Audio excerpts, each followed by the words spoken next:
महाराजा कृष्णदेव राय एक कीमती रत्न जड्ढित अंगूठी पहना करते थे। जब भी वह दरबार में उपस्थित होते तो अक्सर उनकी नजर अपनी सुंदर अंगूठी पर जाकर टिक जाती थी। राजमहल में आने वाले मेहमानों और मंत्रीगणों से भी वह बार बार अपनी उस अंगूठी का जिक्र किया करते थे। एक बार राजा कृष्णदेव राय उदास होकर अपने सिंहासन पर बैठे थे। तभी तेनालीराम वहां आ पहुंचे। उन्होंने राजा की उदासी का कारण पूछा। तब राजा ने बताया कि उनकी पसंदीदा अंगूठी खो गई है और उन्हें पक्का शक है कि उसे उनके 12 अंगरक्षकों में से किसी एक ने चुराया है। चूंकि राजा कृष्णदेव राय का सुरक्षा घेरा इतना चुस्त होता था कि कोई चोर उचक्का या सामान्य व्यक्ति उनके नजदीक नहीं जा सकता था। तेनालीराम ने तुरंत महाराज से कहा कि मैं अंगूठी चोर को बहुत जल्द पकड़ डीडीएच लूंगा। यह बात सुनकर राजा कृष्णदेव राय बहुत प्रसन्न हुए। उन्होंने तुरंत अपने अंगरक्षकों को बुलवा लिया। तेनालीराम बोले, राजा की अंगूठी आप 12 अंगरक्षकों में से किसी एक ने की है, लेकिन मैं इसका पता बड़ी आसानी से लगा लूंगा। जो सच्चा है उसे डरने की कोई जरूरत नहीं, और जो चोर है वह कठोर दंड भोगने के लिए तैयार हो जाए। तेनालीराम ने बोलना जारी रखा, आप सब मेरे साथ आइए, हम सबको काली मां के मंदिर जाना है। राजा बोले, ये कर रहे हो तेनालीराम, हमें चोर का पता लगाना है, मंदिर के दर्शन नहीं कराने हैं।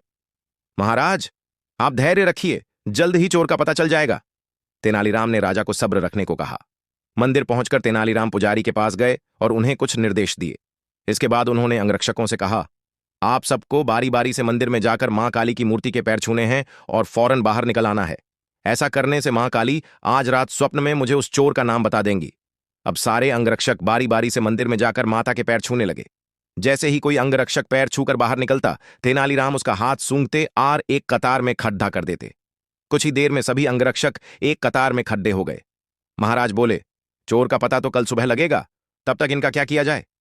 नहीं महाराज, चोर का पता तो ला चुका है। 7वें स्थान पर खड्डा अंगरक्षक ही चोर है। ऐसा सुनते ही वह अंगरक्षक भागने लगा, पर वहां मौजूद सिपाहियों ने उसे धर दबोचा और कारागार में डाल दिया। राजा और बाकी सभी लोग आश्चर्यचकित थे कि तेनालीराम ने बिना स्वप्न देखे कैसे पता कर लिया कि चोर वही है। तेनालीराम सबकी जिज्ञासा शांत करते हुए बोले, मैंने पुजारी जी से कहकर काली मां के पैरों पर तेज सुगंधित इत्र छिड़कवा दिया था, जिस कारण जिसने भी मां के पैर छुए उसके हाथ में वही सुगंध आ गई। लेकिन जब मैंने 7वें अंगरक्षक के हाथ महके तो उनमें कोई खुशबू नहीं थी। उसने पकड़े जाने के डर से मां काली की मूर्ति के पैर छुए ही नहीं। इसलिए यह साबित हो गया कि उसी के मन में पाप था और वही चोर है। राजा कृष्णदेव राय एक बार फिर तेनालीराम की बुद्धिमत्ता के कायल हो गए और उन्हें स्वर्ण मुद्राओं से सम्मानित किया।